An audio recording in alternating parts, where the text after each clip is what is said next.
On va se pencher aujourd'hui sur un modèle de la conscience qui est, pour le moins, fascinant.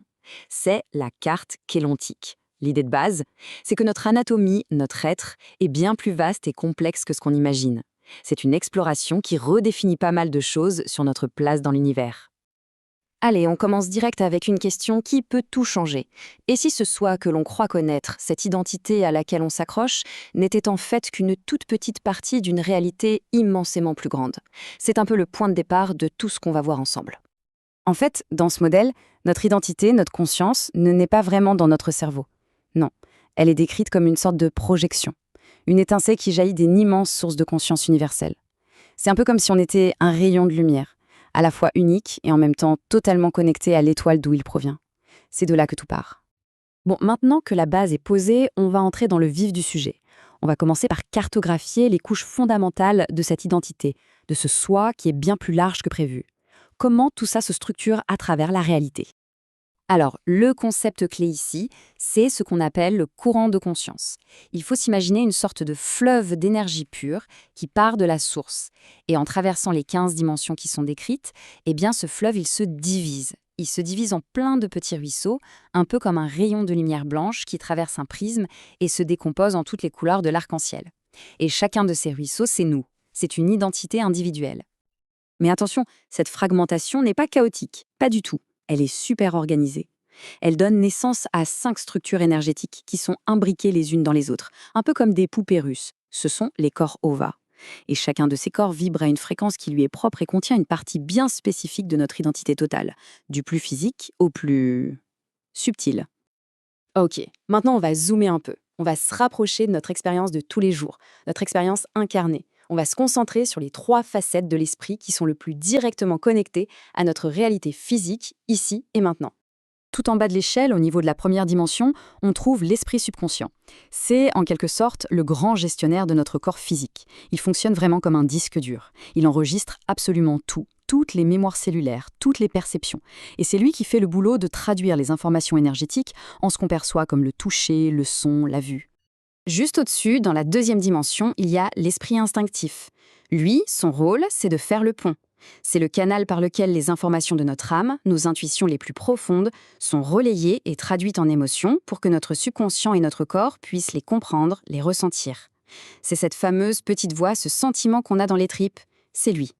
Et on arrive enfin à la troisième dimension, notre terrain de jeu habituel. C'est le domaine de l'esprit résonant. Lui, c'est le grand chef d'orchestre. Il récupère les infos du subconscient, les émotions de l'instinctif, et il assemble tout ça pour construire une image du monde qui soit cohérente. C'est là que se forme ce qu'on appelle notre personnalité, notre ego. Ce tableau, il résume parfaitement cette mécanique. On a le subconscient qui stocke l'info brute, l'instinctif qui la transmet, qui la colore avec l'intuition et l'émotion, et le résonant qui prend tout ça et qui en fait une histoire, notre réalité. C'est une véritable chaîne de montage de la conscience qui nous permet de vivre l'expérience physique. Maintenant, attention, on va dézoomer. On va prendre de la hauteur pour voir comment ces 3 esprits s'intègrent dans une structure encore plus vaste, une sorte d'arbre généalogique de notre propre conscience. Alors voilà la vue d'ensemble. Notre être se déploie sur 6 niveaux principaux. On peut voir ça comme une ascension. On commence tout en bas en tant qu'incarné, le tauren, c'est nous, ici, dans cette vie.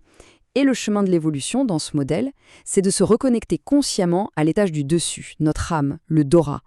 Puis encore au-dessus, la surâme, le ténoira, et ainsi de suite, jusqu'à remonter tout en haut, jusqu'à l'entité d'origine.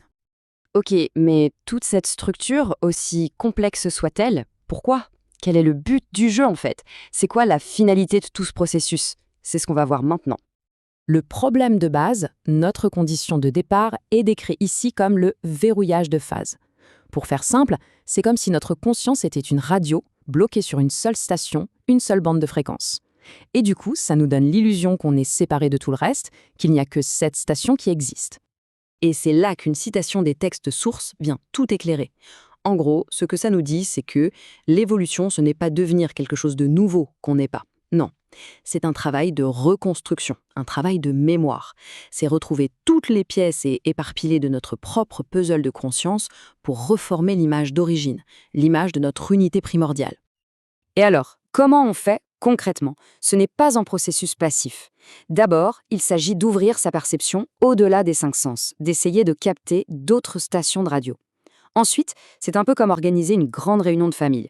Inviter toutes les parties de soi, l'âme, la surâme, etc., pour qu'elles se reparlent, qu'elles fusionnent. Et le résultat, c'est une transformation profonde, une alchimie qui nous ramène petit à petit à la source. Bien, on arrive au bout de cette exploration. Alors, pour résumer, qu'est-ce que ça implique tout ça? Qu'est-ce que ça change de voir le soi à travers ce prisme quilontique? En somme, si on devait retenir l'essentiel, on n'est pas juste un individu, on est un collectif, à soi tout seul. Notre vie ici, sur Terre, n'est qu'une facette d'un diamant qui en a des milliers. Et le but de l'existence, c'est de se souvenir de toutes les autres facettes, de les faire briller ensemble. La véritable anatomie humaine, selon cette vision, c'est un pont vivant entre les dimensions. Et je vous laisse avec cette question, pour la route. Si chaque être humain n'est pas une entité isolée, mais bien une projection directe du cosmos lui-même, qu'est-ce que ça change sur notre potentiel, sur notre responsabilité et surtout sur notre connexion à tout ce qui nous entoure? C'est une piste de réflexion assez vertigineuse. Merci d'avoir suivi cette exploration. Merci d'avoir partagé ce moment avec moi. Si ce voyage intérieur te touche et résonne en toi, tu as la possibilité de soutenir ce chemin en faisant un don via PayPal. Le lien est dans la description. Chaque don ouvre l'accès à un espace privé réservé aux membres, une véritable source d'inspiration, e-books, vidéos, séminaires et tous les enseignements qui ont nourri ces partages pour t'accompagner plus loin sur ta propre voie.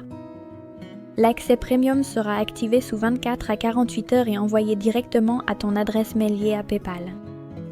Merci de contribuer à cette transmission et de nous aider à ouvrir de nouveaux horizons de conscience.